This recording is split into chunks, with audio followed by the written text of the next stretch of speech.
ತರ್ಮೇ ಮಾತರಿಶ್ವನ್ನ ಪಿತರತುಲಗುರೋ ಭ್ರಾತರಿಷ್ಟಾಪ್ತಬಂಧೋ ಸ್ವಾಮಿನ್ ಸರ್ವಾಂತರಾತ್ಮನ್ನ ಜರಜರಯಿತರ್ಜನ್ಮ ಮೃತ್ಯಾಮಯಾನಾಂ ಗೋವಿಂದೇ ದೇಹಿ ಭಕ್ತಿಂ ಭವತಿ ಚ ಭಗವನ್ ಊರ್ಜಿತಾಂ ನಿರ್ನಿಮಿತ್ತಾಂ ನಿರ್ವ್ಯಾಜಾಂ ನಿಶ್ಚಲಾಂ ತದ್ಗುಣಗಣ ಬೃಹತೀಂ ಶಾಶ್ವತೀಮಾಶುದೇವ ನಾರಾಯಣಂ ನಮಸ್ಕೃತ್ಯ ನರಂ ಚೈವ ನರೋತ್ತಮಂ ದೇವೀಂ ಸರಸ್ವತೀಂ ವ್ಯಾಸಂ ತತೋ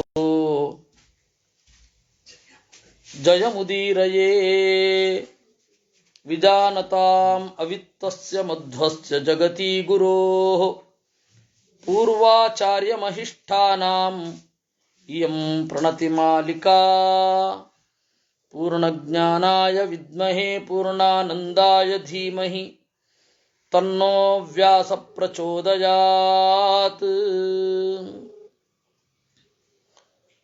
ಕಾಲನೇಮಿನಿಃ ವೀರಃ ಶೌರಿಶೂರಜನೇಶ್ವರಃ ತ್ರಿಲೋಕಾತ್ಮಾ ತ್ರಿಲೋಕೇಶಃ ಕೇಶವಃ ಹರಿಃ.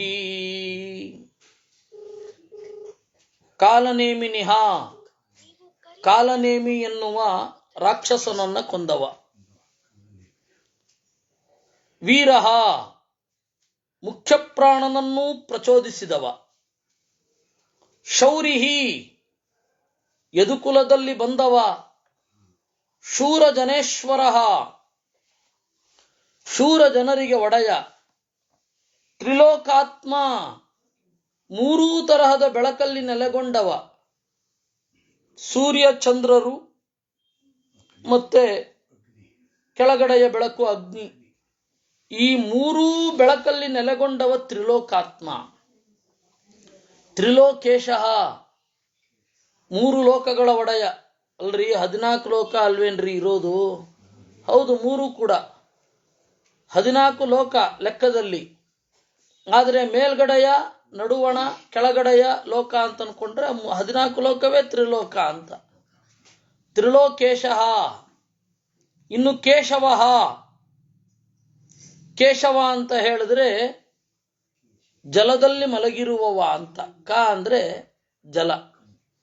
ಇದಕ್ಕೊಂದು ತಮಾಷೆಯ ಶ್ಲೋಕ ಇದೆ ಸಂಸ್ಕೃತದಲ್ಲಿ. ಕೇಶವಂ ಪತಿತಂ ದೃಷ್ಟ್ವಾ ಪಾಂಡವಾ ಹರ್ಷ ನಿರ್ಭರಾಹ ರುರುದು ಕೌರವಾ ಸರ್ವೇ ಹಾ ಹಾ ಕೇಶವ ಕೇಶವ ಅಂತ. ಈ ಶ್ಲೋಕ ಅರ್ಥವೇ ಆಗಲ್ಲ ಮೇಲ್ನೋಟಕ್ಕೆ. ಕೇಶವಂ ಪತಿತಂ ದೃಷ್ಟ್ವಾ ಮೇಲ್ನೋಟಕ್ಕೆ ಏನರ್ಥ ಆಗತ್ತೆ? ಕೇಶವ ಬಿದ್ದದ್ದನ್ನ ನೋಡಿದಾಗ ಪಾಂಡವಾಹ ಹರ್ಷ ನಿರ್ಭರಾಹ, ಪಾಂಡವರಿಗೆಲ್ಲ ಖುಷಿ ಆಯ್ತು ಅಂತ. ರುರುದು ಕೌರವಾ ಸರ್ವೇ, ಕೌರವರೆಲ್ಲ ಹತ್ರಂತೆ ಹಾ ಹಾ ಕೇಶವ ಕೇಶವ ಅಂತ. ಇದು ಏನ್ ಗೊತ್ತಾ? ಕೆ ನೀರಿನಲ್ಲಿ, ಶವಂ ಪತಿತಂ ದೃಷ್ಟ್ವಾ, ಶವ ಬಿದ್ದಾಗ, ಪಾಂಡವಾಹ ಕೊಕ್ಕರೆ ಮೊದಲಾದವುಗಳಿಗೆ ಸಂತೋಷ ಆಯ್ತು. ಪಾಂಡವಾಹ ಅಂದ್ರೆ ಬಿಳಿ ಕೊಕ್ಕರೆಗಳು. ರುರುದು ಕೌರವಾಹ, ಕೆಟ್ಟ ಧ್ವನಿ ಅದು ಕೌರವ. ಕಾಗೆಗಳೆಲ್ಲ ಹತ್ತುವಂತೆ, ನಮ್ಗೆ ತಿನ್ಲಿಕ್ಕಾಗಲ್ಲ ಅಂತ. ಹಾ ಹಾ ಕೇಶವ ಕೇಶವ. ಒಂದು ಚಮತ್ಕಾರದ ಶ್ಲೋಕ ಇದು. ಮೇಲ್ನೋಟಕ್ಕೆ ನೋಡಿದ್ರೆ ಅವ್ಯವಸ್ಥೆ ಆಗತ್ತೆ. ಹನುಮತಿ ಹತಾರಾಮೆ ಕಪಯೋ ಹರ್ಷ ನಿರ್ಭರಾಹ. ಹನುಮಂತ ರಾಮನಿಗೆ ಹೊಡೆದಾಗ ಕಪಯೋ ಹರ್ಷ ನಿರ್ಭರಾಹ, ಕಪಿಗಳಿಗೆಲ್ಲ ಸಂತೋಷ ಆಯ್ತಂತೆ.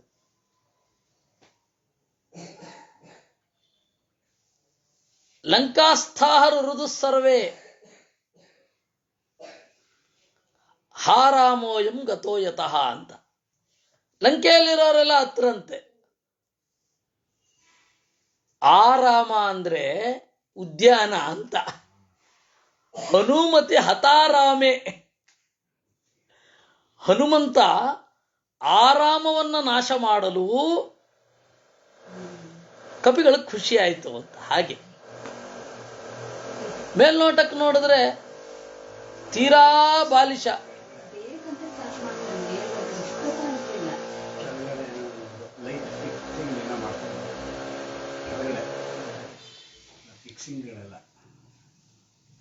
ಇನ್ನು ಕೇಶವ ನೀರಿನಲ್ಲಿ ಮಲಗಿದವ ಅಂತ ಒಂದು ಅರ್ಥ ನೋಡಿದೆವು. ಅಂದ್ರೆ ಸಂಸ್ಕೃತದಲ್ಲಿನ ಕ ಅನ್ನೋದಕ್ಕೆ ನೀರು ಅಂತ ಅರ್ಥ ಇದೆ ಅನ್ನೋದಕ್ಕೆ ನಾನು ಇದನ್ನ ಹೇಳಿದ್ದು. ಕೇ ಶೇತೆ ಇತಿ ಕೇಶವ, ನೀರಿನಲ್ಲಿ ಮಲಗಿದವ. ಇನ್ನು ಕ ಅಂತಂದ್ರೆ ಮನಸ್ಸು. ಮನಸ್ಸಿನ ಜೊತೆಗೆ ಸಂಕಲ್ಪಪೂರ್ವಕವಾಗಿ ಇಚ್ಛಾಪೂರ್ವಕವಾಗಿ ಜ್ಞಾನವನ್ನು ಕೊಡುವವ ಅವನು ಕೇಶವ. ಇನ್ನು ಕೇಶಿಹ, ಕೃಷ್ಣ ರೂಪದಲ್ಲಿ ಕೇಶಿ ಅಂತನ್ನುವ ಹೆಸರಿನ ಕುದುರೆಯ ರೂಪದ ದೈತ್ಯನನ್ನ ಕೊಂದ. ಇಲ್ಲ ಇಲ್ಲ ಇಲ್ಲ ಇಲ್ಲ ಇವಳು ಹೋಗಿ ಮಾತಾಡ.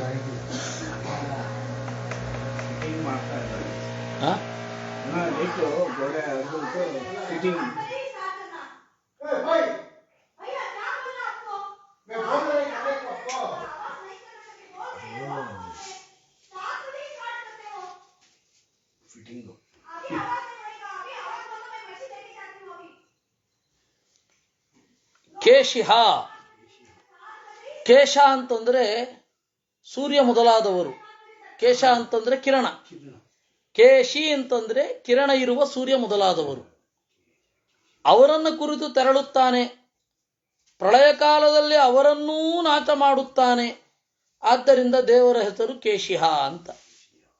ಹರಿಹಿ, ಶತ್ರುನಾಶಕ, ಯಜ್ಞದ ಭಾಗವನ್ನ ಸ್ವೀಕರಿಸುವವ. ಅದರಿಂದಾಗಿ ಹರಿಹಿ ಅಂತ ಅವನಿಗೆ ಹೇಳುತ್ತಾರೆ. ಇನ್ನು ಇಲ್ಲಿಗೆ ಸುಮಾರು 654 ನಾಮಗಳಾದವು. ಕಾಮದೇವ, ಕಾಮಪಾಲ, ಕಾಮೀ ಕಾಂತಕೃತಾಗಮ, ಅನಿರ್ದೇಶ್ಯ ವಪುರ್ವಿಷ್ಣು, ವೀರೋನಂತೋ ಧನಂಜಯ. ಕಾಮದೇವ, ಕಾಮದೇವನಲ್ಲಿ ಇರುವವ ಪ್ರದ್ಯುಮ್ನಾಗಿ. ಕಾಮ ಅಂದ್ರೆ ಕೆಟ್ಟದು ಅಂತ ಎಲ್ಲರೂ ಅನ್ಕೊಂಡಿದ್ದಾರೆ. ಅಲ್ಲ, ಒಳ್ಳೆಯ ಬಯಕೆಯನ್ನು ನೀಡುವವ ಅವನು ಕಾಮ. ಆ ಕಾಲನೇಮಿ ಇದ್ದಾನಲ್ಲ, ಕೆಟ್ಟ ಬಯಕೆಯನ್ನು ನೀಡೋದು ಅವನು. ಈ ಬುದ್ಧನ ಚಿತ್ರಣದಲ್ಲಿ ಮಾರ ಅಂತ ಅವನು ಕಾಮ ಬಂದು ಬುದ್ಧನನ್ನ ಪ್ರಲೋಭಿಸಿದ. ನಿನಗೆ ಒಳ್ಳೆ ಸಿದ್ಧಿ ಕೊಡ್ತೇನೆ, 3 ಲೋಕದ ಸುಖವನ್ನೆಲ್ಲ ಅನುಭವಿಸು ಅಂತ ಹೇಳಿ ಏನೆಲ್ಲ ಒತ್ತಡ ಹಾಕಿದ. ಅವನು ಕೇಳಲಿಲ್ಲ. ಮಾರ ವಿಜಯ ಅಂತ. ಸಿಮಿಲರ್ಲಿ ಜೀಸಸ್ ಕ್ರೈಸ್ಟ್ಗೂ ಇದನ್ನೇ ಹೇಳ್ತಾರೆ, ಸೈತಾನ ಬಂದು ಅವನನ್ನು ಪ್ರಲೋಭಿಸಿದ ಅಂತ.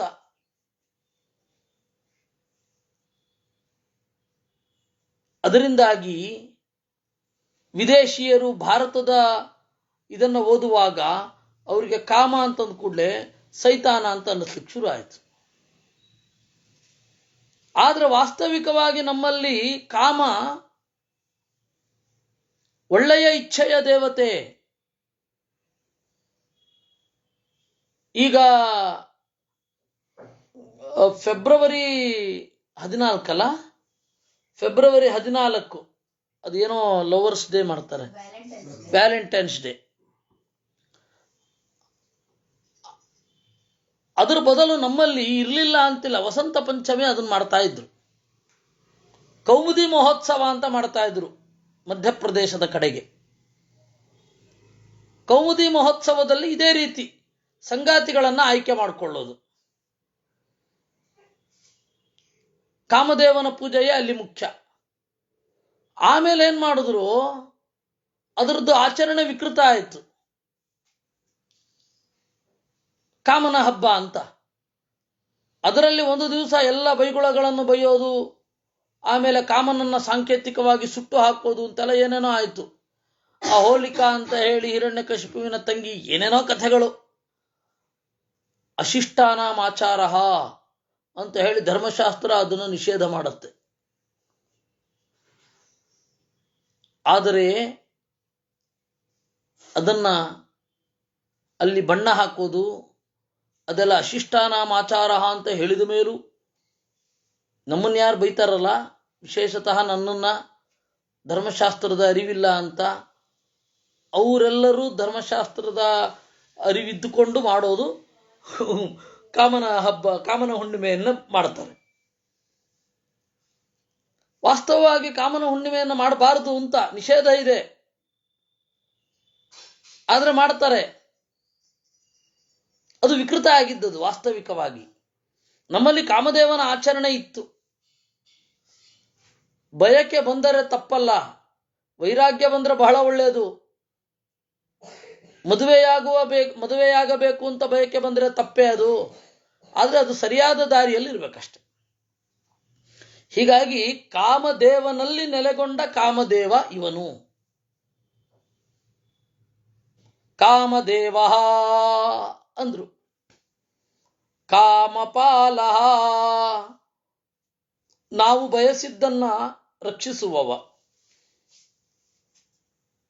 ದೀರ್ಘಕಾಲ ಬಯಕೆಯನ್ನ ಎದೆಯೊಳಗೆ ಹುದುಗಿಸಿ ಇರುವವ ಕಾಮಪಾಲ. ನಾವು ಯಾವತ್ತೋ ಒಮ್ಮೆ ಬಯಸಿರ್ತೇವೆ, ಆಮೇಲೆ ಅದನ್ನ ಬಿಟ್ಬಿಟ್ಟಿರ್ತೀವಿ, ಅದಾಗೋಲ್ಲ ಹೋಗೋಲ್ಲ ಅಂತ. ಆದ್ರೆ ಇನ್ಯಾವಾಗಲೂ ಅದು ಆಗುತ್ತೆ. ವಸಂತ ಪಂಚಮಿ ಅಂತ ಹೇಳಿದ್ರೆ ಎಜುಕೇಶನ್ ಡೇ ಅಂತ ಹೇಳಿ ಅಲ್ಲ, ಅದು ಬೇರೆ ಬೇರೆ ರಾಷ್ಟ್ರದವರು, ಬೇರೆ ಬೇರೆ ರಾಜ್ಯದವರು ಆಮೇಲೆ ಏನೇನೋ ಮಾಡಿದ್ದಾರೆ. ನೀವು ಹಳೆ ನಾಟಕಗಳಲ್ಲಿ ನೋಡಿದರೆ, ಹಳೆ ಕಥಾನಕಗಳಲ್ಲಿ ನೋಡಿದರೆ, ಅವಂತಿ ಸುಂದರಿ ಕಥಾ, ಆ ತರಹದ ಕಥೆಗಳಲ್ಲೆಲ್ಲ ನೋಡಿದ್ರೆ, ಆಮೇಲೆ ಇದು ಕಥಾ ಸರಿತ್ ಸಾಗರ ಅಲ್ಲೆಲ್ಲ ನೋಡಿದ್ರೆ ವಸಂತ ಪಂಚಮಿ ಅದು ಇವು ವ್ಯಾಲೆಂಟೈನ್ಸ್ ಡೇ ತರಹನೇ ಅದೊಂದು ಆಚರಣೆ. ಆಮೇಲೆ ಅದನ್ನೇ ಕೆಲವೊಮ್ಮೆ ಕೌಮುದಿ ಮಹೋತ್ಸವ ಅಂತ ಕರೀತಾ ಇದ್ರು.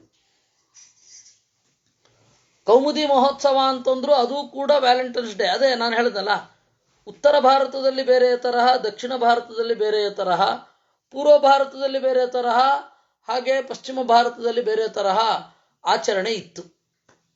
ಆದ್ದರಿಂದ ವ್ಯಾಲೆಂಟೈನ್ಸ್ ಡೇ ನಮ್ಮಲ್ಲಿ ಅಪರೂಪ ಅಲ್ಲ, ಆದ್ರೆ ಅಲ್ಲಿ ಅಸಂಗತ. ಯಾಕಂದ್ರೆ ಒಬ್ಬ ಸನ್ಯಾಸಿ ಅದನ್ನು ಪ್ರತಿಭಟನೆ ಮಾಡಿದ್ದು. ರಾಜ ಏನ್ ಮಾಡ್ತಾ ಇದ್ದ, ಪ್ರೀತಿ ಪ್ರೇಮ ಅಂತ ಹೋಗಿ ಹೆಣ್ಮಕ್ಳು ಹಿಂದೆ ಬಿದ್ದರೆ ಇವರೆಲ್ಲ ಶಕ್ತಿ ಕಳ್ಕೊಂಡು ಸೈನಿಕರು ಯುದ್ಧದಲ್ಲಿ ವೀರರಾಗಿರೋದಿಲ್ಲ, ಮತ್ತೆ ಕುಟುಂಬದ ಬಂಧನ ಎಳೆಯುತ್ತೆ ಅಂತ ಹೇಳಿ ಸೈನಿಕರು ಯಾರು ಮದುವೆ ಆಗಬಾರದು ಅಂತ ಅಂದ್ಬಿಟ್ಟ ಅವನು. ಅದಕ್ಕೆ ಇವನು, ಈ ಸನ್ಯಾಸಿ, ಇಲ್ಲ ಹಾಗೆ ಮಾಡಬಾರದು, ಮದುವೆ ಆಗೋದು ಬೇಸಿಕ್ ರೈಟ್, ಅದು ಬೇಸಿಕ್ ರೈಟ್ಸ್, ಮೂಲಭೂತ ಹಕ್ಕು ಅಂತ ಹೇಳಿ ಅವನು ಪ್ರತಿಭಟನೆ ಮಾಡ್ದ. ಅವನು ಸತ್ತು ದಿವಸ ಇವರು ಆ ದಿನವನ್ನು ಆಚರಣೆ ಮಾಡ್ತಾ ಇದ್ದಾರೆ ಅಷ್ಟೆ. ಕಾಮಪಾಲಹ, ಎದೆಯೊಳಗೆ ಇಚ್ಛೆಯನ್ನ ಯಾವತ್ತೋ ಹುದುಗಿಸಿರುವವ, ಯಾವತ್ತೋ ಅದು ರಪ್ಪ ಅಭಿವ್ಯಕ್ತ ಆಗತ್ತದು. ಯಾವತ್ತೋ ಅಂದುಕೊಂಡದ್ದು ಇನ್ನಾವತ್ತೋ ಅಭಿವ್ಯಕ್ತ ಆಗತ್ತೆ. ಅಲ್ಲಿಯವರೆಗೂ ಒಳಗಡೆ ಇಟ್ಟವನು ಅವನು. ಅದಕ್ಕೆ ಕಾಮಪಾಲ. ಕಾಮಿ, ಎಲ್ಲರ ಬಯಕೆಯ ಸ್ವಾಮಿ ಅವನು. ಅಲ್ಲ, ಕಾಮ ನಮ್ಗಲ್ವ ಇರೋದು, ದೇವ್ರಿಗಿಲ್ಲ ಅಂತೀರಾ? ದೇವರಿಗೆ ಕಾಮ ಇಲ್ಲದೆ ಇರಬಹುದು, ಆದ್ರೆ ನಮ್ಮ ಕಾಮದ ಮೇಲೆ ಸ್ವಾಮಿತ್ವ ಇರುತ್ತೆ. ಇವಾಗ ಹಣವಂತ ಅಂತ ಕರೆಯೋದು ಯಾರನ್ನ? ಕ್ಯಾಶಿಯರ್ನೋ ಒಡೆಯನನ್ನೋ. ಹಾಗೆ ಇದು ಕೂಡ ನಮಗೆ ಕಾಮ ಇದೆ, ಹೌದು, ಕಾಮವಾನ್ ನಾವು, ಆದ್ರೆ ಕಾಮ ಸ್ವಾಮಿತ್ವ ಇಲ್ಲ. ಕಾಮಸ್ವಾಮಿತ್ವ ಇರೋದು ದೇವರಿಗೇನೆ. ಆದ್ದರಿಂದಾಗಿ ಕಾಮಿ ಅಂದ್ರು. ಕಾಂತಹ, ಚಂದ. ಆಮೇಲೆ ಕ ಅಂತಂದ್ರೆ ಬ್ರಹ್ಮ ಮತ್ತೆ ಮುಖ್ಯ ಪ್ರಾಣ, ಅವರಿಬ್ಬರಿಗೂ ಅಂತ ನಿರ್ಣಾಯಕ ಅಥವಾ ಕೊನೆಗಾಲವನ್ನು ತರುವವ ಕಾಂತ. ಕೃತಾಗಮಃ, ವೇದವನ್ನು ಆವಿಷ್ಕರಿಸಿದವ. ದೇವರಿಗೆ ವೇದಕ್ಕಿಂತ ಮಿಗಿಲಾದ ಸಾಹಿತ್ಯವನ್ನ ಮಾಡಲಿಕ್ಕೆ ಗೊತ್ತು. ಆದರೆ ವೇದದ ಮೇಲೆ ಅವನದ್ದು ಒಂದು ಪ್ರೀತಿ. ಈ ವೇದವನ್ನ ನಾನು ಹೀಗೆಯೇ ಇಡಬೇಕು, ವೇದ ನಿತ್ಯ ಆಗಲಿಕ್ಕೇನು ಕಾರಣ ಅಂದ್ರೆ ದೇವರ ಸಂಕಲ್ಪ ಕಾರಣ. ಇಲ್ಲ ಅಂದ್ರೆ ವೇದ ನಿತ್ಯ ಆಗಲ್ಲ. ಎಲ್ಲ ಪ್ರಳಯ ಕಾಲಗಳಲ್ಲಿ ಆ ವೇದವನ್ನ ಹಾಗೇ ಉಚ್ಚರಿಸುತ್ತಾ ಆ ಅವತ್ತಿನ ಬ್ರಹ್ಮನಿಗೆ ಉಪದೇಶ ಮಾಡ್ತಾನೆ. ಆ ಬ್ರಹ್ಮದೇವರಿಂದ ಪರಂಪರೆ ಬೆಳೆಯುತ್ತೆ. ಆದ್ದರಿಂದ ದೇವರ ಹೆಸರು ಕೃತಾಗಮ ಅಂತ, ಆವಿಷ್ಕೃತಾಗಮ ಅಂತ. ಇಲ್ಲ ಅಂದ್ರೆ ವೇದದ ಮೇಲೆ ಪ್ರಶ್ನೆ ಬರುತ್ತೋ ಇಲ್ವೋ? ಯಾವುದೇ ಒಂದು ಪದ ಅರ್ಥ ಇಲ್ಲದೆ ಇರೋಲ್ಲ. ಅರ್ಥ ಇದ್ರೆ ಪದ ಇರುತ್ತೆ, ಪದ ಇದ್ರೆ ಅರ್ಥ ಇರುತ್ತೆ. ನೀವು ಆ ಅರ್ಥವನ್ನ ಅರ್ಥ ಇಲ್ಲದಿದ್ದರೆ ಪದ ಇರಲ್ಲ. ಈಗ ಎಷ್ಟು ಪದಗಳು, ಬಾನಿ ಅನ್ನುವ ಪದ ಗೊತ್ತಾಗಲ್ಲ ಇವತ್ತು. ಯಾಕೆ ಅಂದ್ರೆ ಬಾನಿ ಅಂದ್ರೆ ಹಸುಗಳಿಗೆ ಕರುಗಳಿಗೆ ನೀರು ಕುಡಿಸಲಿಕ್ಕೆ ಇರುವಂತಹ ದೋಣಿಯಂತಹ ಒಂದು ಕಟ್ಟೋಣ, ಅದನ್ನು ಬಾನಿ ಅಂತ ಇದ್ರು. ಆ ಬಾನಿ ಇವತ್ತಿಲ್ಲ, ಪದ ಇಲ್ಲ. ಯಾರಿಗೋ ನೆನಪಿರುತ್ತೆ, ಆಮೇಲೆ ಮರೆತು ಹೋಗುತ್ತೆ. ಈ ತರಹದ್ದು ಎಷ್ಟು ಪದಗಳು, ಎಷ್ಟು ಪದಾರ್ಥಗಳು. ಈಗ ಸಂಸ್ಕೃತದಲ್ಲಿ ಹೆಪ್ಪು ಹಾಕಲಿಕ್ಕೆ ಏನು ಪದ ಅಂತ ಕೇಳಿ, ಸರ್ವಜ್ಞರೊಬ್ರು ಇದ್ದಾರಲ್ಲ, ಅವ್ರನ್ನ ಕೇಳಿ. ಅವ್ರನ್ನ ಸಂಸ್ಕೃತದಲ್ಲಿ ಹೆಪ್ಪು ಹೇಗೆ ಹಾಕೋದು ಅಂತ ಅವರು ಮರಾಠಿಯಲ್ಲಿ ಹಾಕಿಯಾರು, ಹಿಂದಿಯಲ್ಲಿ ಹಾಕಿಯಾರು, ಕನ್ನಡದಲ್ಲಿ ಹಾಕಿಯಾರು.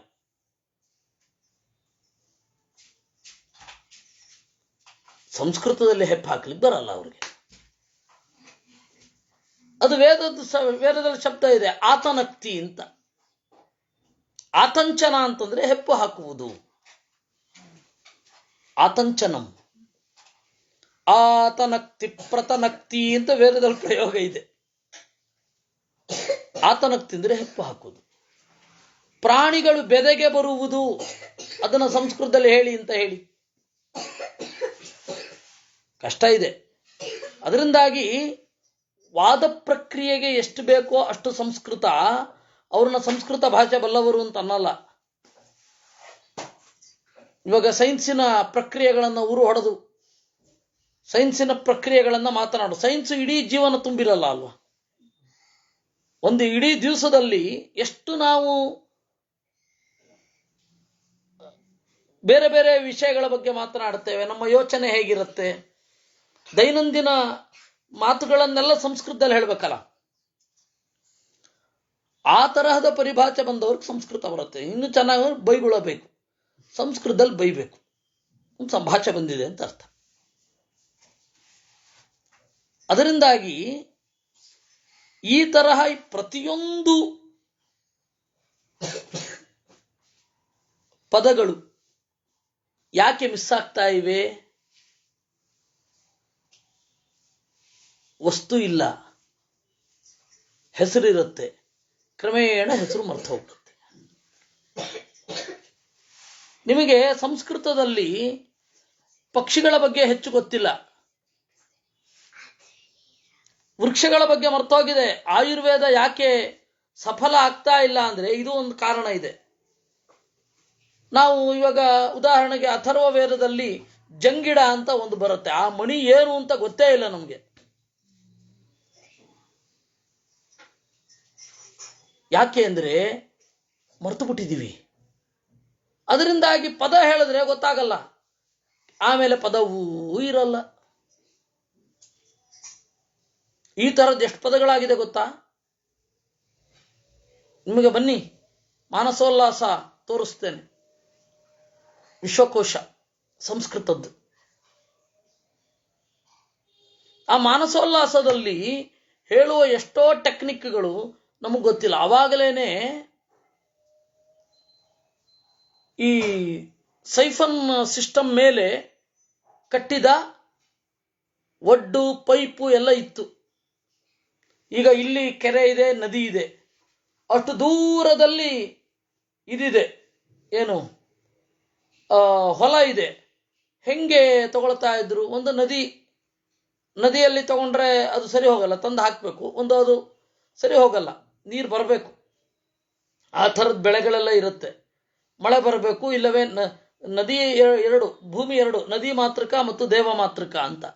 ದೇವ ಮಾತೃಕ ಅಂತಂದ್ರೆ ಮಳೆ ಸುರಿಸಿದಾಗ ಬೆಳೆ, ನದಿ ಮಾತೃಕ ಅಂತಂದ್ರೆ ನದಿಯಲ್ಲಿ ನೀರಿದ್ದಾಗೆಲ್ಲ ಬೆಳೆ. ಅವಾಗ ಏತದ ಸಿಸ್ಟಮ್ ಅನ್ನ ಒಂದು ಕಂಡುಹಿಡಿದಿದ್ರು, ಒಪ್ರೇಭಾ ಅಂತ ಕರೀತಾರೆ ಅದನ್ನ. ಒಪ್ರೇಭಾ. ಆ ಸೈಫನ್ ಸಿಸ್ಟಮ್ ಇದೆಯಲ್ಲ, ಹೀಗೆ ನೀರನ್ನ ಹೀಗೆ ಬಿಟ್ರೆ ಕ್ರಮೇಣ ಹಿಂಗೆ ಮೇಲ್ಗಡೆ ಹೋಗಿ ಅಲ್ಲಿಂದ ಎಳ್ಕೊಂಡ್ರೆ ಈ ಡ್ರೈನೇಜ್ ಎಲ್ಲ ಅದೇ ಸಿಸ್ಟಮ್ ಅಲ್ಲಿ, ಸೈಫನ್ ಸಿಸ್ಟಮ್ ಅಲ್ಲೇ ಇರೋದು. ಇವು ಹೀಗಿರುತ್ತೆ, ಮೇಲ್ಗಡೆ ಪೈಪ್ ಇರುತ್ತೆ, ನೀರು ಬಂದು ಹಿಂಗೆ ಮೇಲ್ಗಡೆ ಹೋಗುತ್ತೆ. ಆ ತರಹದ ಪದ್ಧತಿಯಲ್ಲಿ ಒಂದು ಆನೆಯನ್ನ ಮಾಡಿ ನೋಡ್ಲಿಕ್ಕೆ ಬಹಳ ಚಂದ ಇರ್ತಾ ಇತ್ತಂತೆ. ಆನೆ ಬಾಲದಿಂದ ನೀರು ಎಳ್ಕೊಂಡ್ರೆ ಸೊಂಡ್ಲಿಂದ ನೀರು ಬಿಡೋ ಹಾಗೆ. ಅದು ಇವತ್ತು ನಮಗೆ ಏನು ಅಂತಾನೆ ಗೊತ್ತಿಲ್ಲ. ಆ ಥರದ್ದು ಎಷ್ಟು ಪದಗಳಿದೆ. ಈಗ ಯೋಚನೆ ಮಾಡಿ, ಪ್ರಳಯ ಕಾಲದಲ್ಲಿ ಯಾವ ವಸ್ತುವೂ ಇರಲ್ಲ, ಪದ ಹೇಗೆ ಉಳ್ಕೊಂಡು ಬಂತು? ಅದಕ್ಕೆ ವೇದಕ್ಕೆ ಮೂರರ್ಥ ಅಂತ ಹೇಳಿದ್ದು. ಯಾಕೆ ಅಂದ್ರೆ ಅವಾಗ ಯಜ್ಞ ಇಲ್ಲದೆ ಇರಬಹುದು, ಮರ ಇಲ್ಲದೆ ಇರಬಹುದು, ಸಮಿತ್ ಇಲ್ಲದೆ ಇರಬಹುದು, ಯಜ್ಞ ಪಾತ್ರ ಇಲ್ಲದೆ ಇರಬಹುದು. ಆದ್ರೆ ಉಂಟು ಏನು? ದೇವರಿದ್ದಾನೆ, ದೇವರ ಗುಣಗಳನ್ನ ವೇದ ಹೇಳುತ್ತೆ. ವೇದ ಮೂರು ಅರ್ಥಗಳನ್ನ ಹೇಳದಿದ್ದರೆ ವೇದಕ್ಕೆ ಉಳಿಗಾಲವೇ ಇಲ್ಲ. ಯಾಕೆಂದ್ರೆ ವೇದ ಹೇಳುವ ಗುಣಗಳೆಲ್ಲ ಯಾರಿಗಿರುತ್ತೋ ಅವನು ವೇದ ಪ್ರತಿಪಾದ್ಯ, ಅವನಿದ್ರೆ ಉಳಿದಿದ್ದೆಲ್ಲ ಇರುತ್ತೆ. ಈ ಎಲ್ಲ ಹಿನ್ನೆಲೆಯಲ್ಲಿ ವೇದವನ್ನು ರಕ್ಷಣೆ ಮಾಡಬೇಕಲ್ವಾ? ವೇದವನ್ನು ರಕ್ಷಣೆ ಮಾಡಬೇಕಾದ್ರೆ ಅದಕ್ಕೆ ಅರ್ಥನಾಗಿ ತಾನೇ ಇರಬೇಕು. ಅವನೇ ಯಾಕೆ ಒಂದು ವೇದವನ್ನು ಸೃಷ್ಟಿ ಮಾಡಲ್ಲ? ಬೇಡ, ಅಪೌರುಷೇಯವಾಗಿಯೇ ಇರಲಿ ಅಂತ ಹೇಳಿ. ಯಾಕೆಂದ್ರೆ ಅದು ಯಾರು ಮಾಡಿದ್ದಲ್ಲ, ಇಲ್ಲ ಅಂದ್ರೆ ಜನರಿಗೆ ಗೊತ್ತಾಗಲ್ಲ. ದೇವರು ಅವನ ಬಗ್ಗೆ ಅವನೇ ಹೇಳ್ಕೊತಾ ಇದ್ದಾನೆ, ಹೇಗೋ ಏನೋ ಅಂತ ಅನ್ಕೋಬಾರದು. ಅದಕ್ಕೆ ಜಯತೀರ್ಥರು ಒಂದು ಚಂದ ಮಾಡಿ ಒಂದು ಸಂಗತಿ ಹೇಳ್ತಾರೆ. ವೇದವ್ಯಾಸರನ್ನ ಏಕೆ ನಂಬಬೇಕು? ಅವ್ರ ಪರಿಭಾಷೆಯಲ್ಲಿ ಇದು ವೇದವ್ಯಾಸರು ಏಕೆ ಪ್ರಮಾಣ ಅಂದ್ರೆ ವೈದಿಕತ್ವಾತ್ ಪ್ರಮಾಣಂ ಅಂತ. ವೇದವ್ಯಾಸರು ಯಾಕೆ ಪ್ರಮಾಣ? ವೇದವನ್ನ ಅನುಸರಣೆ ಮಾಡ್ತಾರಾದ್ರಿಂದ ಪ್ರಮಾಣ. ಆಮೇಲೆ ಆ ವೇದಕ್ಕೆ ಹೋದ ಮೇಲೆ ವೇದವ್ಯಾಸರು ಸರ್ವಜ್ಞರು, ದೇವರ ಅವತಾರ ಅಂತ ಗೊತ್ತಾಗ ಅವ್ರದ್ರಲ್ಲಿ ಮೂಡೋದು. ಮೊದಲು ಬೇಸಿಕ್ ಕನ್ಸೆಪ್ಷನ್ ಹೇಗಿರುತ್ತೆ?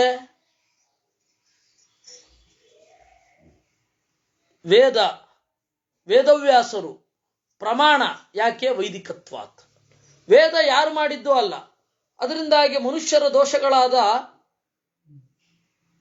ವಿಪ್ರಲಂಬಕತ್ವ, ಮೋಸ ಮಾಡೋದು, ಅಜ್ಞಾನ, ಸುಳ್ಳು ಹೇಳೋದು ಇತ್ಯಾದಿಗಳೆಲ್ಲ ಇರಲ್ಲ. ಒಬ್ಬ ಚೇತನನ ಯಾವುದೇ ದೋಷ ಇಲ್ಲದೆ ಇರೋದ್ರಿಂದ ವೇದ ಪ್ರಮಾಣ. ಈಗ ದೇವರ ಮಾಡಿಬಿಟ್ರೆ ಅದನ್ನ, ಅದೇ ಸತ್ಯ ಇರಬಹುದು, ಸತ್ಯ ಇರುತ್ತೆ, ಆದ್ರೆ ಜನರಿಗೆ ವಿಶ್ವಾಸ ಬರಲ್ಲ.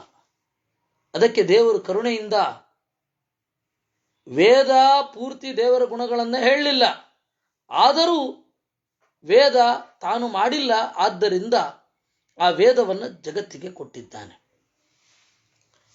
ಅದಕ್ಕಾಗಿ ವೇದ ಹೇಳಿದಂತೆ ಎಲ್ಲ ದೇವತೆಗಳನ್ನ ಮತ್ತೆ ಸೃಷ್ಟಿ ಮಾಡ್ತಾನೆ.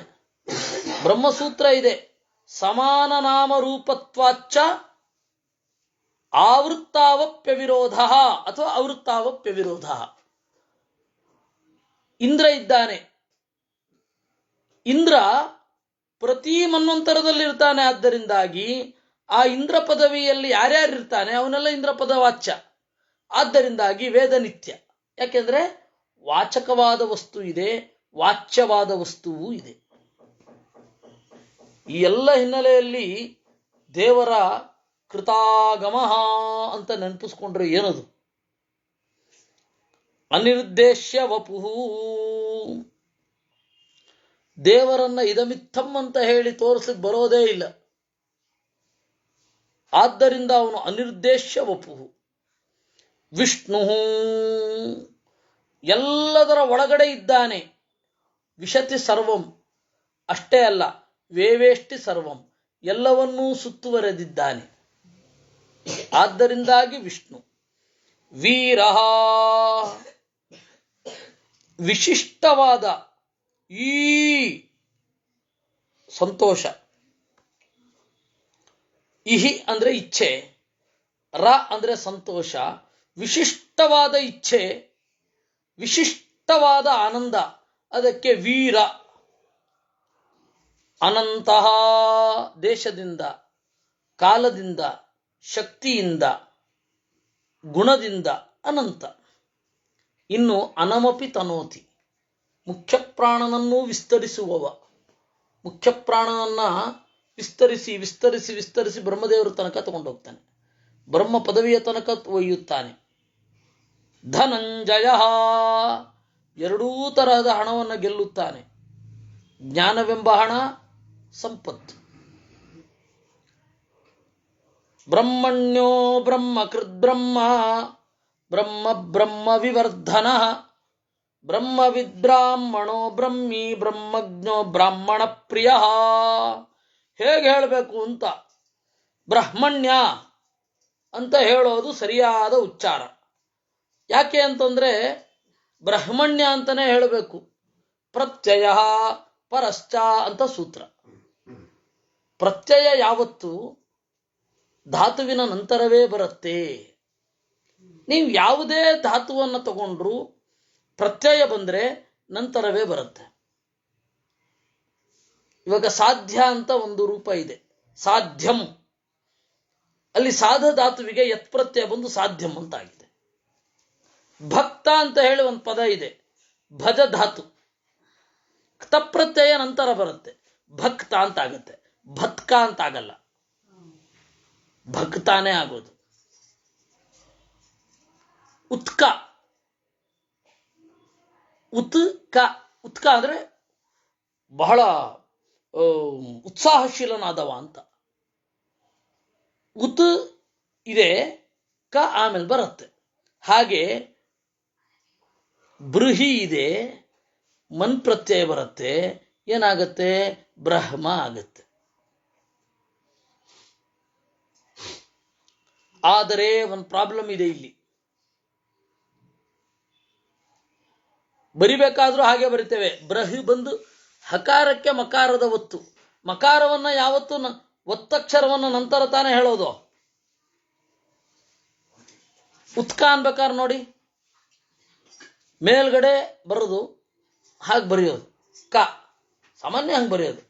ವಿಕ್ರ, ಕ ಮೇಲ್ಗಡೆ ಬಂದು ರಾ ಒತ್ತು. ಒತ್ತು ಯಾವತ್ತು ಕೂಡ ನಂತರ ಬರೋದು ಅಂತ ಒಂದು ಕಾನ್ಸೆಪ್ಟ್. ಅದೇ ರೀತಿ ಬ್ರಹ್ಮ ಆದರೆ ಉಚ್ಚರಿಸ್ಲಿಕ್ಕೆ ಕಷ್ಟ ಆಗುತ್ತೆ. ವಿಶೇಷತಃ ಹಾಡಿನಲ್ಲಿ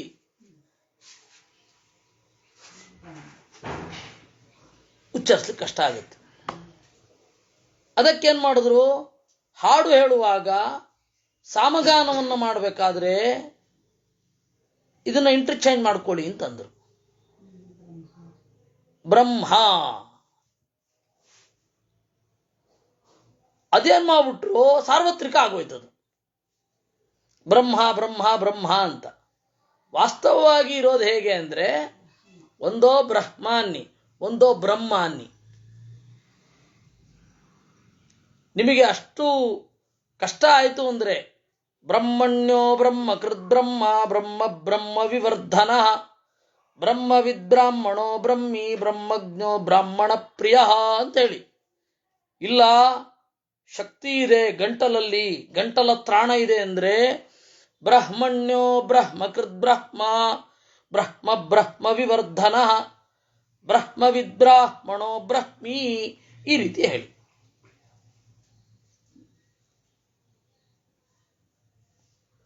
ಅದರಿಂದ ಬ್ರಹ್ಮ ಅಂತ ಹೇಳೋದು ಕೆಲವೊಂದು ಸಂದರ್ಭಗಳಲ್ಲಿ ಮಾತ್ರ, ವಿಶೇಷತಃ ಹಾಡು ಹೇಳುವಾಗ, ಸಾಮಗಾನ ಮಾಡುವಾಗ. ಸಾಮಗಾನ ಅಂದ್ರೆ ಹಾಡ್ತಾನೆ. ಇದು ಇರೋದು. ಇಷ್ಟು ತಟಸ್ಥವಾದ ದೃಷ್ಟಿ. ಇಲ್ಲ ನಾವಿಲ್ಲಿ ತನಕ ಹೇಳ್ತಾ ಇರೋದು ತಪ್ಪು ಅಂತಂದು ಬಿಟ್ರು ಅಂತ ಹೇಳಿ ಅನ್ಸಿದ್ರೆ ನೀವು ಬ್ರಹ್ಮ ಅಂತಾನೆ ಅನ್ನಿ, ಏನು ತೊಂದರೆ ಇಲ್ಲ. ಇದು ಬಹಳ ದೊಡ್ಡ ಚರ್ಚೆ ಆಯಿತು. ಯಾಕೆಂದ್ರೆ ನಮ್ಮ ಗುರುಗಳು ಸ್ವಲ್ಪ ಹೊರಟಾಗಿ ಬೈತಾ ಇದ್ರು, ಬ್ರಾಹ್ಮಣ್ಯ ಅಂತ ಹೇಳಬೇಕು ಅಂತ. ಸೂತ್ರಗಳನ್ನೆಲ್ಲ ಹಿಡ್ಕೊಂಡು ಬಂದ್ರು ನನ್ನ ಹತ್ರ ಕೆಲವು ಹುಡುಗರು. ಅಂದ್ರೆ ಅವರು ಇರಲಿಲ್ಲ, ಇದು ಒಂದು 2 ವರ್ಷದ ಕೆಳಗಡೆ ನಾನು ಹೇಳ್ತಾ ಇರೋದು. ನಾನು ಹೇಳಿದೆ, ನೋಡಿ, ಇದರಲ್ಲಿ ಭಾವಾವೇಶಕ್ಕೊಳಗಾಗ್ಬೇಡಿ, ತಟಸ್ಥವಾಗಿ ಸತ್ಯವನ್ನ ನೋಡ್ರಿ. ಸತ್ಯ ನೋಡಬೇಕು ಅಂತಂದ್ರೆ ಒಂದು ತಟಸ್ಥತೆ ಬೇಕು. ಟೆನ್ಷನ್ ಇತ್ತು ಅಂದ್ರೆ ಸತ್ಯ ನೋಡ್ಲಿಕ್ಕಾಗಲ್ಲ. ನೀವು ಯಾವುದೋ ಒಂದು ಕಡೆ ಪಕ್ಷಪಾತದಿಂದ ಇತ್ತು ಅಂದ್ರೂ ಸತ್ಯ ನೋಡ್ಲಿಕ್ಕಾಗಲ್ಲ.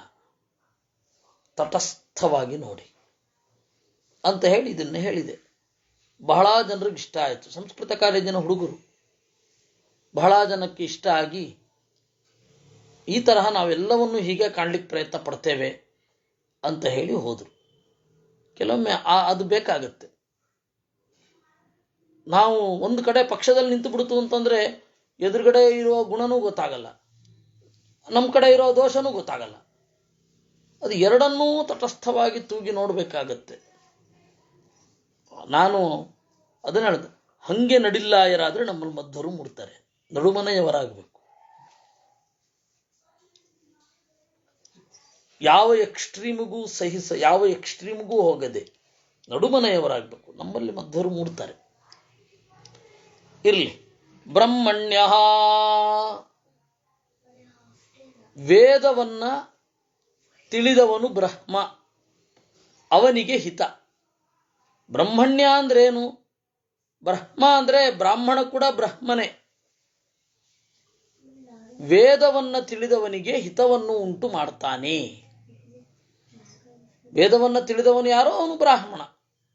ಬ್ರಹ್ಮಣ್ಯ ಅಂದ್ರೆ ವೇದಜ್ಞಾಯ ಹಿತ ಬ್ರಹ್ಮಣ್ಯ. ವೇದೈಹಿ ಅಣ್ಯತೆ, ವೇದ ಇವನನ್ನು ಪ್ರತಿಪಾದನೆ ಮಾಡುತ್ತೆ. ಬ್ರಹ್ಮಕೃತ್, ಚತುರ್ಮುಖನ್ನ ಸೃಷ್ಟಿ ಮಾಡಿದವ ಬ್ರಹ್ಮ, ಗುಣಗಳಿಂದ ತುಂಬಿದ್ದಾನೆ. ಯಾರು ಭಕ್ತರೋ ಅವರನ್ನ ಗುಣಗಳಿಂದ ತುಂಬಿಸುತ್ತಾನೆ. ಎರಡೂ ಅರ್ಥದಲ್ಲಿ ಅವನು ಬ್ರಹ್ಮ. ಬ್ರಹ್ಮ ನಪುಂಸಕಲಿಂಗ.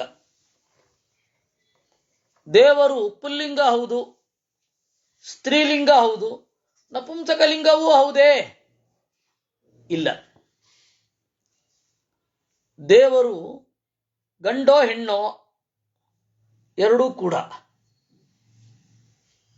ಬಹಳ ಜನ ಈ ಎಕ್ಸ್ ಮುಸ್ಲಿಮ್ಸ್ ಹೆಣ್ಮಕ್ಳೇನಿದ್ದಾರೆ ಅವರಿಗೆ ಇವರು ದೇವರನ್ನ ಪುರುಷ ಅಂತ ಹೇಳ್ತಾರೆ, ಪುರುಷ ಅಹಂಕಾರದಿಂದ ದೇವರನ್ನು ಪುರುಷ ಅಂತ ಹೇಳಿದ್ದಾರೆ ಅಂತ.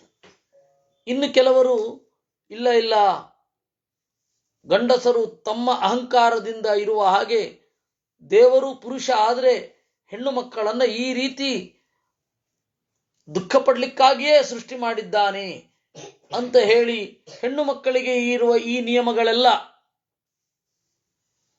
ದುಃಖ ಪಡ್ಲಿಕ್ಕಾಗಿಯೇ ಇದೆ ಅಂತ ಹೇಳಿ ಭಾವಿಸಿದವರಿದ್ದಾರೆ. ಆದರೆ ಪ್ರಾಚೀನ ಭಾರತದವರು ಹಾಗೆ ಹೇಳಲಿಲ್ಲ. ದೇವರು ಹೆಣ್ಣು ಹೌದು ಗಂಡು ಹೌದು ಅಂತ. ಯಾಕೆಂದ್ರೆ ಹೆಣ್ಣು ಅಂದ್ರೇನು? ಸೂತಿ ಅವ್ಯವಧಾನೇನ, ನೇರವಾಗಿ ಹೆರುವ ಶಕ್ತಿಯನ್ನ ಹೆಣ್ಣು ಅಂತ ಕರೀತಾರೆ. ಸ್ತ್ರೀತ್ವಮಾಹು ಮನೀಷಿನ, ವ್ಯವಧಾನೇನ ಸೂತಿಂತು, ತಡೆದು ಹಡೆಯುವುದನ್ನ. ಇನ್ನೊಂದು ಪರಿಭಾಷೆ ಹೇಳಿದ್ರೆ ಇಂಡೈರೆಕ್ಟ್ ಆಗಿ ಹಡೆಯೋದನ್ನ ಏನಂತ ಕರೀತಾರೆ? ಗಂಡು ಅಂತ ಕರೀತಾರೆ. ದೇವರು ಎರಡೂ ಕೂಡ ಹೌದು, ಹೆಣ್ಣು ಹೌದು ಗಂಡು ಹೌದು. ಸರಿಯಪ್ಪ, ಹೆಣ್ಣು ಹೌದು ಗಂಡು ಹೌದು, ನಪುಂಸಕಲಿಂಗದಲ್ಲಿ ಹೇಳ್ತಾ ಇದ್ದೀರಲ್ರಿ ನೀವು ಬ್ರಹ್ಮ ಅಂತ. ಇದಕ್ಕೆ ಮಧ್ವರೊಬ್ಬರೇ ಉತ್ತರ ಕೊಟ್ಟಿದ್ದು. ಏನು ನೋಡಿ, ಮಗು ಬಂತು ಅಂತ ಹೇಳ್ತೇವೆ, ಇನ್ನು ಪುಂಸ್ತ್ವವೂ ಅಭಿವ್ಯಕ್ತವಾಗಿಲ್ಲ, ಪುರುಷತ್ವವೂ ಅಭಿವ್ಯಕ್ತ ಆಗಿಲ್ಲ. ಅಥವಾ ಅದು ಅಭಿವ್ಯಕ್ತ ಆದರೂ ನಮಗ್ ಸಂಬಂಧಪಟ್ಟಿದ್ದಲ್ಲ. ಅದಕ್ಕೆ ನಾವೇನ್ ಮಾಡ್ತೇವೆ, ಮಗು ಬಂತು, ಮಗು ಹೋಯ್ತು ಅಂತೇವೆ. ಕನ್ನಡದಲ್ಲಿ ಅದು ಮುಂದುವರೆದು ಪ್ರಾಣಿಗಳಿಗೆಲ್ಲ ಬಂತು. ಯಾಕೆಂದ್ರೆ ಪ್ರಾಣಿ ಹೆಣ್ಣೋ ಗಂಡ ಕಟ್ಕೊಂಡು ನಮಗೇನು, ಹಸು ಬಂತು, ಎತ್ತು ಬಂತು. ನೀವು ಸಂಸ್ಕೃತದಲ್ಲಿ ಹೇಳ್ಬೇಕಾದ್ರೆ ಎತ್ತು ಬಂದ ಅನ್ಬೇಕು, ಹಸು ಬಂದ್ಲು ಅನ್ಬೇಕು, ಜಂಬೂಕ ಬಂದ ಅನ್ಬೇಕು, ಜಂಬೂಕಿ ಬಂದ್ಲು ಅನ್ಬೇಕು. ಆಯ್ತಾ?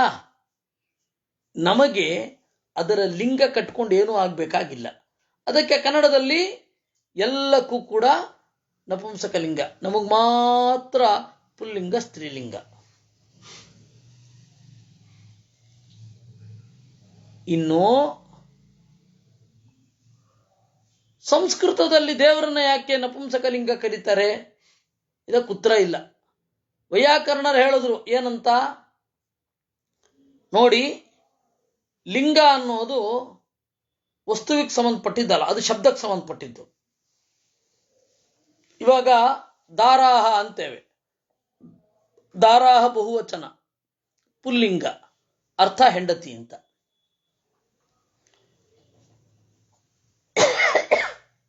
ಕ್ಷೇತ್ರಂ ಅಂತೇವೆ, ಹೆಂಡತಿ ಅಂತ ಅರ್ಥ. ಗೃಹಂ ಅಂತೇವೆ, ಹೆಂಡತಿ ಅಂತ ಅರ್ಥ. ನಿಮ್ಮ ಹೆಂಡತಿ ನಪುಂಸಕರ ಅಂದ್ರೆ ಅಲ್ಲಪ್ಪ, ಅವಳು ಸ್ತ್ರೀನೇ. ಶಬ್ದ ನಪುಂಸಕಲಿಂಗ ಅಷ್ಟೆ. ಶಬ್ದ ಅನ್ನೋದು ಇದು ಸಂಸ್ಕೃತ ಬಲ್ಲ ಅಂದ್ರೆ ಪಾಣಿನಿಯನ್ನ ಓದಿಕೊಂಡವರ ಉತ್ತರ. ಇವಾಗ ಮಿತ್ರಂ, ನಮ್ಮ ಫ್ರೆಂಡು, ಅಯಂ ಮಮ ಮಿತ್ರಂ ಅಂತಾನೆ ಹೇಳಬೇಕು. ಕುಬೇರಃ ಮಮ ಮಿತ್ರಂ.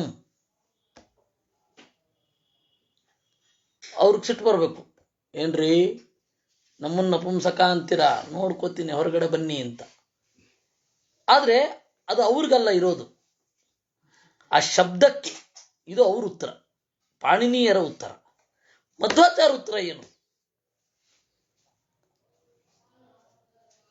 ದೇವರು ಗಂಡು, ಅದರಿಂದಾಗಿ ಪುಲ್ಲಿಂಗ. ದೇವರು ಹೆಣ್ಣು, ಆದ್ದರಿಂದಾಗಿ ಸ್ತ್ರೀಲಿಂಗದಲ್ಲೂ ಶಬ್ದ ಇದೆ. ದೇವರು ನಪುಂಸಕಲಿಂಗ, ಅದರಲ್ಲೂ ಶಬ್ದ ಇದೆ. ಯಾಕೆ ಗೊತ್ತಾ? ಸ್ತ್ರೀ ಪುಂ ದೋಷ ವಿಹೀನತ್ವಾತ್. ದೇವರಿಗೆ ಸ್ತ್ರೀ ದೋಷವೂ, ಸ್ತ್ರೀಯರ ದೋಷವೂ ಇಲ್ಲ, ಪುರುಷರ ದೋಷವೂ ಇಲ್ಲ. ಈ ಎರಡೂ ದೋಷ ಇಲ್ಲದೆ ಇರೋದ್ರಿಂದಾಗಿ ನಪುಂಸಕಲಿಂಗದಲ್ಲಿ ದೇವರನ್ನು ಕರೀತಾರೆ. ಅದಕ್ಕೆ ನಪುಂಸಕಲಿಂಗದಲ್ಲಿ ನೋಡಿ, ಮೊದಲನೇ ಶಬ್ದವೇ ವಿಶ್ವಂ ಅಂತ. ನಪುಂಸಕಲಿಂಗ ಅದು. ಏನರ್ಥ? ದೇವರಿಗೆ ಸ್ತ್ರೀ ದೋಷವೂ ಇಲ್ಲ, ಪುರುಷ ದೋಷವೂ ಇಲ್ಲ. ಅದರಿಂದಾಗಿ ಆಮೇಲೆ ಬ್ರಹ್ಮ ಕಾಮನೆ, ಅವನನ್ನ ಎಲ್ಲರೂ ಬಯಸುತ್ತೇವೆ. ಹಾನ, ಅವನಿಗಾಗಿ ಎಲ್ಲವನ್ನ ಬಿಡುತ್ತೇವೆ. ಏಕಾದಶಿ ಊಟ ಬಿಡೋದು ಯಾಕೆ? ದೇವರಿಗಾಗಿ. ಪ್ರಜ್ಞೆ ಇದ್ರೆ ಬಹಳ ಸಂತೋಷ ಅಷ್ಟೆ. ನಾವು ಇಡೀ ಏಕಾದಶಿ ಆ ಪ್ರಜ್ಞೆ ಇಟ್ಕೊಂಡಿರ್ತೀವಿ ಅಂತ ಹೇಳೋ ಧೈರ್ಯ ಇಲ್ಲ ನಮಗೆ. ಆದ್ರೆ ಅವನಿಗಾಗಿ ಅದನ್ನು ಬಿಟ್ಟಿರ್ತೀವಿ. ಈ ತರಹ ಏನೋ ಒಂದು ಶಾಸ್ತ್ರವನ್ನು ಓದೋದು, ಚಿಂತನೆ ಮಾಡೋದು, ಈ ಪ್ರಯತ್ನ ಎಲ್ಲ ಯಾಕೆ? ದೇವರಿಗಾಗಿ. ಹೀಗಾಗಿ ಅವನು ಬ್ರಹ್ಮ, ಹಾನಾತ್. ಇನ್ನು ಮಾನಾತ್, ತಿಳಿದಿದ್ದಾನೆ, ತಿಳಿಸುತ್ತಾನೆ. ಬ್ರಹ್ಮ, ಬ್ರಹ್ಮ ವಿವರ್ಧನ, ದೇವರನ್ನ, ಬ್ರಹ್ಮದೇವರನ್ನ ಎಲ್ಲರಿಗಿಂತ ಹೆಚ್ಚಾಗಿ ಬೆಳೆಸುತ್ತಾನೆ. ಸಮಗ್ರ ಜೀವಜಾತದಲ್ಲಿ ಬ್ರಹ್ಮನಷ್ಟು ಬೆಳೆಯುವವರು ಯಾರೂ ಇಲ್ಲ. ಯಾಕೆಂದ್ರೆ ದೇವರು ಹಾಗೆ ಬೆಳೆಸಿದ್ದಾನೆ. ಯಾಕೆಂದ್ರೆ ಬ್ರಹ್ಮನ 100 ವರ್ಷದ ಲೈಫ್ ಸ್ಪ್ಯಾನ್ 72,000 ದಿನ, 36,000 ಹಗಲು, 36,000 ರಾತ್ರಿ. ಅದರಲ್ಲಿ ಒಂದು ದಿವಸದಲ್ಲಿ 14 ಮನ್ವಂತರ ಬಂದು ಹೋಗುತ್ತೆ. ಅಂದ್ರೆ ಎಷ್ಟಾಯ್ತು? 36,000 ಮನ್ವಂತರಗಳು ಬಂದು ಹೊಟ್ಟೋಯ್ತು. ಅದರಲ್ಲಿ ಲೆಕ್ಕ ವ್ಯತ್ಯಾಸಗಳಿದೆ ಬಿಡಿ, ನಾನು ಸರಿಸುಮಾರು ಹೇಳಿದ್ದು. ಆ ತರಹ ಬ್ರಹ್ಮದೇವರ ಸಾಧನೆ, ಅಷ್ಟು ಜನ ಬಂದು ಹೋಗಿ ಮಾಡ್ತಾರೆ. ಒಂದೊಂದು ಮನ್ವಂತರದಲ್ಲಿಯೂ ಒಬ್ಬ ಇಂದ್ರ, 14 ಜನ ಇಂದ್ರರು ಬರ್ತಾರೆ ಒಂದೇ ದಿವಸ ಬ್ರಹ್ಮದೇವರಿಗೆ. ಬ್ರಹ್ಮದೇವರ ಒಂದು ದಿನದಲ್ಲಿ ಅವರು ದೈನಂದಿನ ನಾವು ಎದ್ದು ಸ್ನಾನ ಮಾಡಿ ಎಲ್ಲ ಮಾಡಿ ಬೇರೆ ನಮ್ಮ ಕೆಲಸಗಳನ್ನೆಲ್ಲ ಮುಗಿಸ್ ಆ ಥರ ಜಗತ್ತಿನ ಸೃಷ್ಟಿ ಸ್ಥಿತಿ ಅವರಿಗೆ. ಪ್ರತಿ ದಿವಸವೂ ಕೂಡ ಮಹಾಭಾರತ ನಡೆಯುತ್ತೆ, ಅಷ್ಟು ದೇವರ ಅವತಾರಗಳನ್ನು ನೋಡುತ್ತಾರೆ. ಆ ತರಹ ಬೆಳೆಯುವವನು ಬ್ರಹ್ಮದೇವರು. ಅವ್ರನ್ನ ಬೆಳೆಸಿದವನು ಯಾರು? ದೇವರು. ಮಧ್ವಾಚಾರ್ಯರೇ ಅಚ್ಚರಿಯ ಗಣಿ ಅಂತ ಮಧ್ವಾಚಾರ್ಯ ಎಷ್ಟು ಜನನೋ ದೇವರಿಗೆ. ವಿಧಯೋ ವಿಹಂಗ ಪತಯೋ ಗಣಿತಾ ರಮಣೀಯುತಾಶ್ಚ ಫಣಿಪೇಂದ್ರ ಮುಖ ಪರಯೋಗ ಭೂರಿ ಸುಖ ಭೋಗ ಮಿತಾ ಅಂತ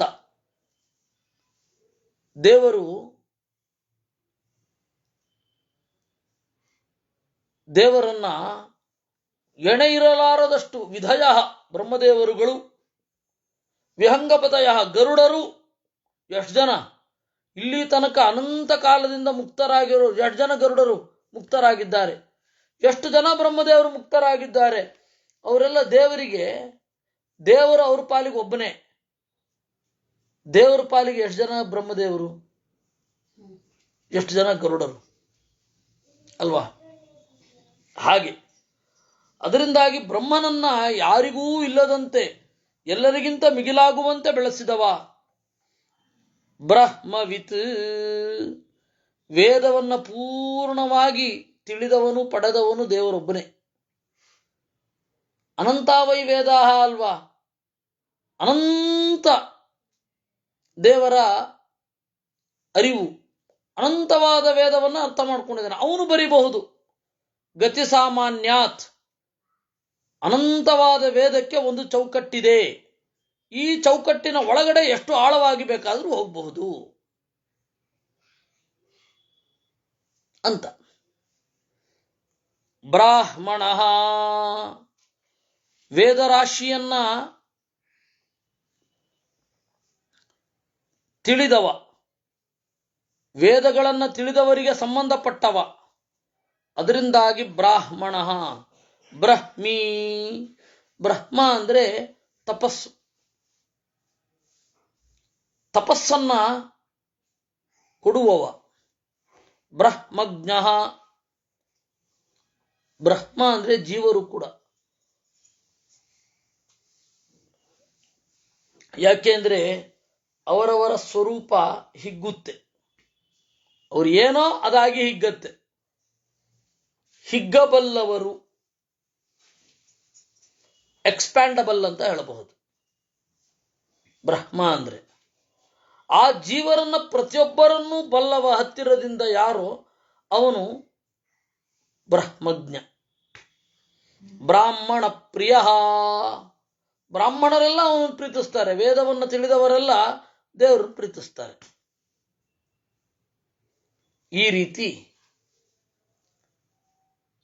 ಬ್ರಹ್ಮ ಶಬ್ದಕ್ಕೆ ಮೀಸಲಾಗಿರುವ 84ನೆಯ ಶ್ಲೋಕ.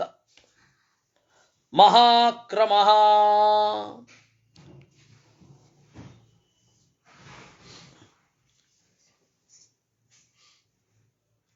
ದೊಡ್ಡ ನಡೆ.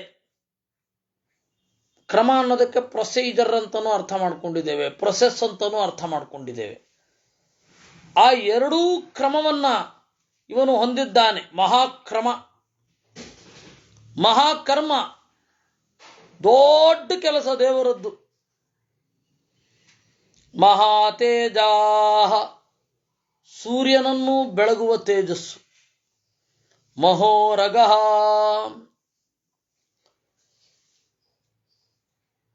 ಶೇಷನ ಮೇಲೆ ಮಲಗಿದವ.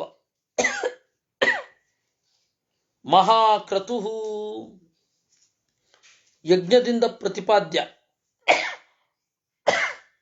ಮಹಾಯಜ್ವಾ, ಅವನೇ ಯಜ್ಞ, ದೇವರೇ ಯಜ್ಞ ಮಾಡುವವ.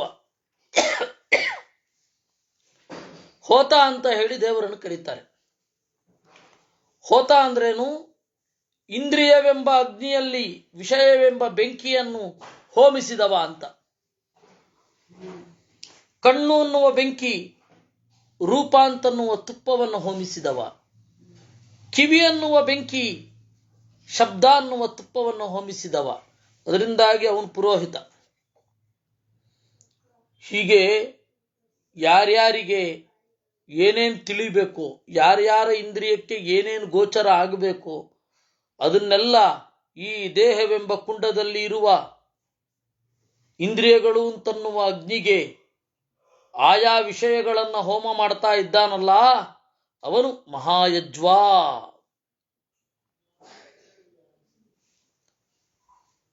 ಮಹಾಯಜ್ಞ, ದೊಡ್ಡ ದೊಡ್ಡ ಯಜ್ಞಗಳಲ್ಲಿ ಇದ್ದವ, ದೊಡ್ಡ ದೊಡ್ಡ ಯಜ್ಞಗಳ ಪೂಜೆಯನ್ನ ಕೊಳ್ಳುವವ. ಮಹಾಹವಿಹಿ, ಹವಿಹಿ ಅಂತಂದ್ರೆ ಕರೆಯಲ್ಪಡುವವ ಅಂತ, ಹೂಯತೆ. ದೊಡ್ಡ ಆಹ್ವಾನಿತ, ಆಹೂತ ಅನ್ಬೇಕು, ಆಹ್ವಾನಿತ ಅಂತ ಸಂಸ್ಕೃತದಲ್ಲಿ ಅನ್ಬಾರದು. ಆಹ್ವಾನಿತ ಅಂತ ಹೇಳಿದರೆ ಅಲ್ಲ, ಆಹೂತ ಅನ್ಬೇಕು, ಆದ್ರೆ ಜನ ಗೊತ್ತಾಗಲ್ಲ, ಅದಕ್ಕೆ ಆಹ್ವಾನಿತ ಅಂತ ಹೇಳಿದ್ದು. ಆಹೂತ. ಎಲ್ಲರೂ ಆಮಂತ್ರಣ ಪತ್ರಿಕೆ ಕೊಡ್ತಾರೆ. ಆಮಂತ್ರಣ ಅಂದ್ರೆ ಏನು ಗೊತ್ತಾ? ಬಂದ್ರೆ ಬರಬಹುದು ಅಂತ. ನಿಮಂತ್ರಣ ಅಂದ್ರೆ ಏನು ಗೊತ್ತಾ? ಬರಲೇಬೇಕು ಅಂತ ನಮಗಿದೆ ಅಂತ. ಈಗ ಹೇಳಿ, ಆಮಂತ್ರಣವೋ ನಿಮಂತ್ರಣವೋ? ಹೇಳಿ, ನಿಮಗೆ ಇಷ್ಟ ಇದ್ದವರಿಗೆ ನಿಮಂತ್ರಣ ಅಂತ, ಅವ್ರಿಗೆ ಅರ್ಥ ಆಗ್ಬೇಕಷ್ಟೆ. ಆಮಂತ್ರಿಸಿದ್ದೇವೆ, ಬೇಕಾದ್ರೆ ಬನ್ನಿ, ನಿಮ್ಗೆ ಅನುಕೂಲ ಆದ್ರೆ ಅಂತ ಅಭಿಪ್ರಾಯ. ಅದರಿಂದ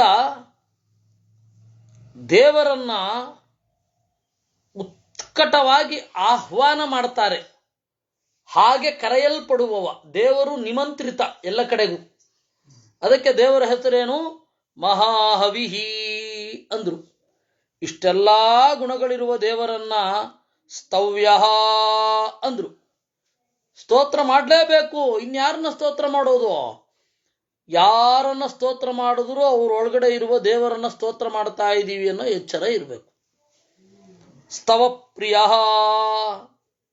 ದೇವರು ಸ್ತೋತ್ರವನ್ನು ಇಷ್ಟಪಡ್ತಾನೆ. ಯಾಕೆಂದ್ರೆ ಅವನು ಸತ್ಯವನ್ನ ಇಷ್ಟಪಡ್ತಾನೆ. ಆದ್ದರಿಂದ ಸ್ತೋತ್ರದಲ್ಲಿ ದೇವರ ಇರುವ ಗುಣಗಳನ್ನ ಹೇಳ್ತೇವೆ. ಮನುಷ್ಯರನ್ನ ಸ್ತೋತ್ರ ಮಾಡಬೇಕಾದ್ರೆ ಇಲ್ಲದ್ದು ಇರೋದು ಎಲ್ಲ ಹೇಳ್ಬಿಡ್ತೇವೆ. ಯಾಕೆಂದ್ರೆ ಈ ಯಾವ ಆತ್ಮಕಥನ ಆಮೇಲೆ ಯಾವುದೇ ಸವನೀರು ತೆಗೆದು ನೋಡಬಾರದು. ಯಾಕೆ ಅಂತ ಹೇಳಿದ್ರೆ ಏನೇನೋ ಗುಣಗಳನ್ನೆಲ್ಲ ಹೇಳ್ಬಿಟ್ಟಿರ್ತಾರಲ್ಲಿ. ಯಾಕೆಂದ್ರೆ ಹೊಗಳಿ ಒಂದು ಲೇಖನ ಬರ್ಕೊಡಿ ಅಂತ ಹೇಳಿರ್ತಾರೆ. ಆತ್ಮಕಥೆಯಲ್ಲೂ ಅಷ್ಟೇ, ನಮ್ಮ ವ್ಯೂ ಮಾತ್ರ ಬರ್ಕೊಂಡಿರ್ತೀವಿ ನಾವು. ಎಲ್ಲರ ವ್ಯೂ ಹೆಂಗ್ ಗೊತ್ತಿರುತ್ತೆ ನಮಗೆ? ಅಜ್ಞಾನಿಗಳಲ್ವ ನಾವು. ಅವ್ರ ವ್ಯೂ ಏನು ಅಂತ ಗೊತ್ತಿರಲ್ಲ, ಇವ್ರ ವ್ಯೂ ಏನು ಅಂತ ಗೊತ್ತಿರಲ್ಲ. ಅಂದಾಗ ನನ್ನ ಜೀವನದ ಘಟನೆಯನ್ನು ಬರೆಯುವಾಗ ನಾನೇನು ಮಾಡ್ತೇನೆ, ಹೀಗೆ ಬರೀತೇನೆ ಅಥವಾ ನನಗೆ ಚೆನ್ನಾಗಿರೋದೇ ಹೇಳ್ತೇನೆ. ಹೀಗಾಗಿ ಆತ್ಮಕಥೆ ಬರ್ಕೊಳ್ಬಾರದು ಅಂತ. ಈ ಪ್ರಾಚೀನರಲ್ಲಿ ಯಾರ್ದಿದೆ? ಬಹಳ ಹಳೆಯ ಆತ್ಮಕಥನ ಅಂದ್ರೆ 890ರಲ್ಲಿ ಬರೆದಿರೋದು. ಒಬ್ಬ ಬಿಲಾಸ್ ಕುಮಾರ್ ಶರ್ಮಾ ಅಂತ ಹೇಳಿ ಕಾಶಿಯವನು ಬರೆದಿದ್ದು ಫಸ್ಟ್ ಆಟೋಬಯೋಗ್ರಫಿ ಇನ್ ಇಂಡಿಯಾ. ಆಮೇಲೆ ನಮ್ಮ ಇವರೊಂದು ಇದನ್ನ ಕೊಟ್ಟಿದ್ದಾರೆ, ನಮ್ಮ ದಿಲೀಪ್ ರತ್ನಾಕರ್ ಅವರು. ಒಬ್ಬ ಬ್ರಾಹ್ಮಣ ಯಾಗಕ್ಕೆ ಅಂತ ಹೋಗ್ತಾ ಯುದ್ಧದಲ್ಲಿ ಸಿಕ್ಕಾಕೋತಾರೆ. ಅದು ಅವನ ಆತ್ಮಕಥನವೇ. ಆ ತರಹದ್ದು ಒಂದೊಂದಿದೆ. ಆಮೇಲೆ ಈಗಂತೂ ಜಾಸ್ತಿ ಆಗೋಗಿದೆ. ಅದರಲ್ಲಿ ಯಾವುದು ನಂಬಲಿಕ್ಕೆ ಬರಲ್ಲ. ನನಗೆ ಅದು ಇನ್ನೂ ಖಾತ್ರಿ ಆಗಿದ್ದು ಗಿರೀಶ್ ಕಾರ್ನಾಡನ ಆತ್ಮಕಥೆಯನ್ನು ಓದಿದಾಗ. ಅದರಿಂದಾಗಿ ದೇವರು ಸ್ತೋತ್ರವನ್ನು ಇಷ್ಟಪಡ್ತಾನೆ, ಮನುಷ್ಯರು ಇಷ್ಟಪಡ್ತಾರೆ. ಮನುಷ್ಯರು ಇಷ್ಟಪಡೋದು ತಮ್ಮಲ್ಲಿಲ್ಲದ ಗುಣಗಳನ್ನು ಇದೆ ಅಂತ ಅಂದುಕೊಂಡು, ದೇವರು ಇಷ್ಟಪಡೋದು ತನ್ನಲ್ಲಿರುವ ಗುಣಗಳನ್ನು ಇವರು ಗುರುತಿಸಿದ್ದಾರೆ ಎನ್ನುವ ಸತ್ಯಪ್ರಿಯತೆ. ಅದರಿಂದಾಗಿ ಅವನು ಸ್ತವಪ್ರಿಯ ಅಂತ ಹೇಳ್ತಾರೆ ಅನ್ನುವಲ್ಲಿಗೆ ಇವತ್ತಿನ ಚಿಂತನೆಯನ್ನ ನಾವು ಉಪಸಂಹಾರ ಮಾಡಬೇಕಾಗತ್ತೆ. ನಾಳೆ ಮತ್ತು ನಾಡಿದ್ದು ಎರಡೂ ದಿವಸ ಪಾಡ್ಯ ಇದೆ. ಹೋದ ವಾಸ್ತವ ಕರೆಕ್ಟ್, ವಾಸ್ತವ ಪ್ರಿಯ ಅಂತ ಅರ್ಥ ಆಗತ್ತೆ. ಸ್ತವಪ್ರಿಯ ಅನ್ನೋದಕ್ಕೆ ವಾಸ್ತವ ಪ್ರಿಯ ಅಂತ ಅರ್ಥ ಆಗತ್ತೆ ಅಂತ ರಮೇಶ್ ಅವರು ಒಳ್ಳೆ ಇನ್ಸೈಟ್. ಅದರಿಂದ ನಾಳೆ ಮತ್ತೆ ನಾಡಿದ್ದು ಎರಡೂ ದಿವಸ ಪಾಡ್ಯ. ಹೋದ ಬಾರಿ ಪಾಡ್ಯನೇ ಇರಲಿಲ್ಲ, ಈ ಬಾರಿ ಅದಕ್ಕೆ 2 ಪಾಡ್ಯ ಬಂದಿದೆ. ಆ ಎರಡೂ ಪಾಡ್ಯ ನಾನು ಸ್ವಲ್ಪ ರೆಸ್ಟ್ ತಗೊಳ್ತೇನೆ. ಆದ್ದರಿಂದ ಮತ್ತೆ ಗುರುವಾರ ಅಲ್ವಾ, ಗುರುವಾರ ಶುಕ್ರವಾರ ಮತ್ತೆ ಭಾನುವಾರ ಶನಿವಾರ ಭಾನುವಾರ ಸೋಮವಾರ 3 ದಿವಸ ಇಲ್ಲ ಆಗತ್ತೆ. ಮತ್ತು ಮಂಗಳವಾರದಿಂದ ಶುರು ಆಗತ್ತೆ. ಇಷ್ಟು ಈ ಸರ್ತಿಯ ನಮ್ಮ ಚಿಂತನೆ. ಮತ್ತೆ ನಾವು ಗುರುವಾರ ನೋಡೋಣ ಅಂತ ಹೇಳ್ತಾ ಈ ಚಿಂತನೆಯನ್ನು ದೇವರಲ್ಲಿ ಅರ್ಪಿಸೋಣ. ಕೃಷ್ಣಾರ್ಪಣಮಸ್ತು.